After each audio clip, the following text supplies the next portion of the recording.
Welcome to the hottest movie review on the internet today, the A-List Review. I am your host, the Game Changer, Wes Troop, and it's time to go back to the theater. And it's time for another Night Shyamalan film, but not the Shyamalan you're thinking. And here's a question. Should you watch The Watchers?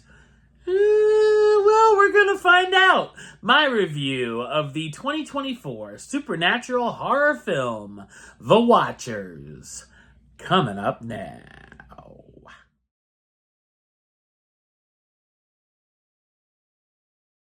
Mina, a young wannabe artist currently working at a pet store, gets stranded in an extensive, immaculate forest in Western Ireland.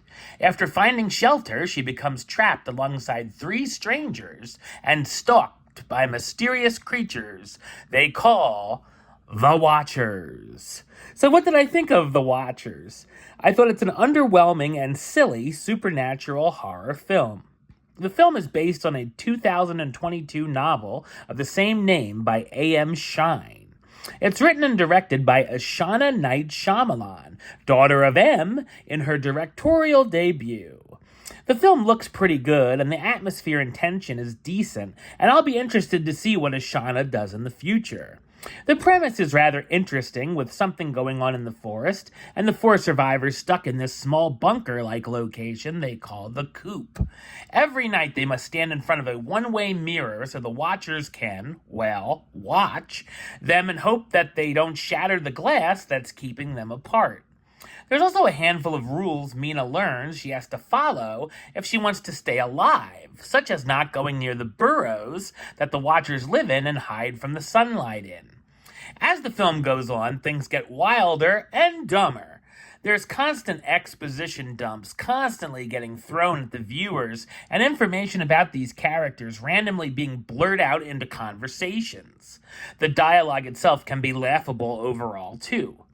The story brings a ton of questions, some of which are answered, others that aren't, and there's setups that go nowhere, and a lot of elements that don't actually make sense and had me groaning in the aisles. Once we see the creatures, they're pretty awful, with what could pass for early 2000s CGI. There's also a few lame jump scares and nothing scary throughout. In fact, the only time I was startled was when some jackass was pounding on the wall of the theater at my screening. After a certain point, the mystery begins to unravel, and I feel like too much gets explained, and it begins to feel like they were just making it up on the fly. Of course, I was trying to guess what the twist was going to be, and once we see it, it's silly and could have gone down a much more interesting route. With only an hour and 40-minute runtime, it felt a lot longer than it is, and when I thought things were wrapping up, it just keeps going. All of the characters are oddly written and unlikable. The best one is the parrot Mina has named Darwin.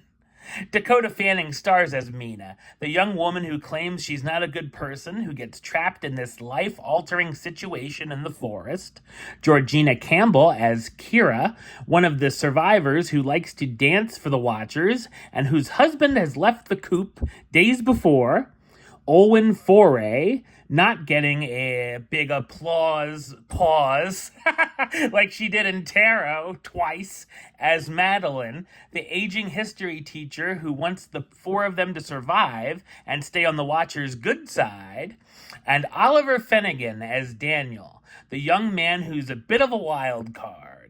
While The Watchers has some interesting ideas and a fun setup, it falls apart towards the end and keeps going with an epilogue that could have been implied instead of spoon-fed to us. Number-wise, I'm going to give it a 4 out of 10, which gives it the A-list rating of meh. It's okay. Alright, well that's the show. I'll be back with another review very soon.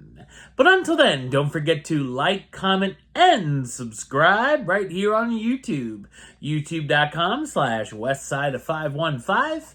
Like the show on Facebook, Facebook.com/WestTroopAlist.